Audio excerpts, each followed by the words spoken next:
the overall effect? Well, the overall effect was that the things that responded that were advancing simply didn't advance as much.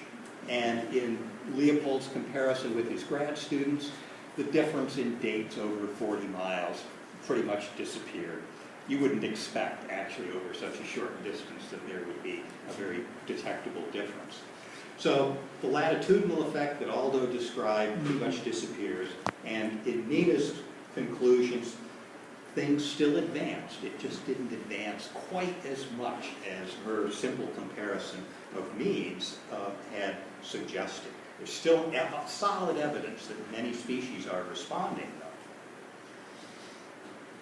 So now that we've been able to correct for bias, we wanted to go back and do the more meaningful analysis, rather than just comparing then and now, which leaves you vulnerable to that criticism that lots of things have changed. Why not go back and compare the dates against the temperature that particular year? We've got good climatological data. You can go back and you can actually plot a cause and effect relationship, whether these observations of the dates of plants and animals actually had a relationship with the suspected driver, which was temperature. So we are very fortunate that in Wisconsin we have highly variable spring weather. So this is the long-term climatological data for south central Wisconsin. The horizontal line is the long-term average. The red years are years when the temperature was above average, and the blue years when the temperature for March, April, and May was below average. And as you can see, there's a lot of year-to-year variation, which is perfect for our analysis, because we have observations, therefore, of these plants and animals under lots of different spring temperature regimes. But while I was doing this, I decided to dig a little deeper into the phenological data that might be available for south central Wisconsin.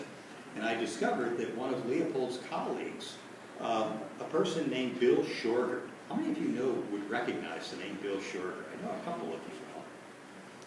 Bill Shorger will be known to many of you in 2014 when we observed the centennial of the passenger pigeon's extinction, because Bill Shorger wrote the book on the life history and ecology of passenger pigeons. And everyone who writes anything about passenger pigeons in 2014 is going to quote him.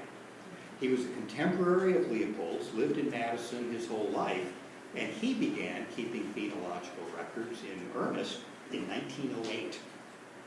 And we have all of his journals, which were every bit as meticulous as Aldo Leopold's. We have Aldo's observations from the 30s and 40s. We've got Nina's observations and my observations post-1976. So we have over a century of observations by naturalists who recorded the events for lots and lots of species in south central Wisconsin, and lots of temperature variation against which to see how the dates vary. And all of these data are from a